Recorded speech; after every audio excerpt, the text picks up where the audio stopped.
Cours numéro 3, comment le prix est déterminé sur le marché. Pourquoi les choses valent-elles ce qu'elles valent? Surtout, pourquoi se vendent-elles à un certain prix? Pour répondre à cette question, on va simplifier la réalité. Ça n'empêche pas que les conclusions auxquelles on va arriver sont valables, on va dire souvent valables. Les intérêts des demandeurs ne sont pas les mêmes que ceux des offreurs. Les premiers veulent les prix les plus bas possibles pour que l'achat pèse le moins lourd possible dans le budget. Les seconds veulent les prix les plus élevés possibles pour que la vente rapporte le plus possible. Alors ça fait beaucoup d'emplois du mot possible, mais on s'en fout, on n'est pas en littérature. Le marché, c'est le lieu qui va essayer de concilier les intérêts des demandeurs et des offreurs. Imaginons un marché de cartes Pokémon. Ce marché d'ailleurs peut être réel ou fictif. Il y a des offreurs de cartes Bulbizarre, et des demandeurs de cartes Bulbizarre. Plaçons-nous du côté des offreurs. Il y a ceux qui sont prêts à vendre leurs cartes 5 euros, ceux qui sont prêts à la vendre 6 euros, ceux à 7 euros, etc., etc. Du côté des demandeurs, il y a ceux qui sont prêts à l'acheter 6 euros, ceux qui sont prêts à l'acheter 5 euros, ceux qui sont prêts à l'acheter 4 euros, etc., etc. On voit bien que ça ne va pas dans le même sens. Alors j'ai dit en intro de ce chapitre que nous allions faire de la théorie.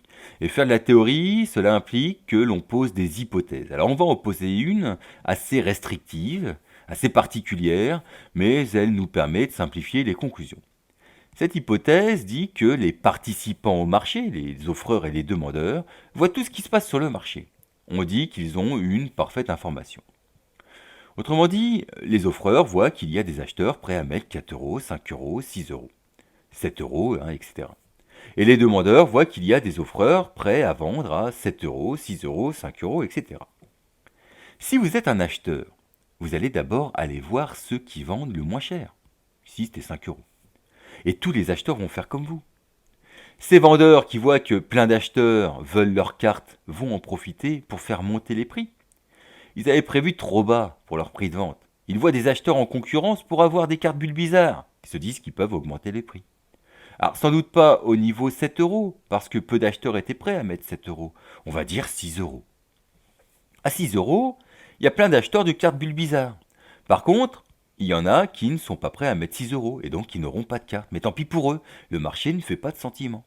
Et à 6 euros, il y a des vendeurs qui ne sont pas prêts à se séparer de leurs cartes Bulbizarre. Bah tant pis pour eux aussi, le marché ne fait pas de sentiments.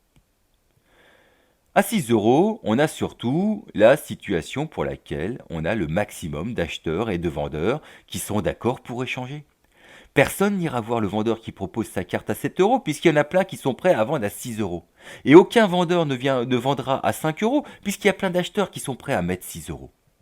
On a ce qui s'appelle un équilibre entre l'offre et la demande. À cet équilibre correspond un prix d'équilibre. Ici, c'est 6 euros, c'est moi qui l'ai inventé. Et à ce prix d'équilibre correspond une certaine quantité d'équilibre, qui est la quantité échangée de cartes Bulbizarre sur le marché des cartes Bulbizarre.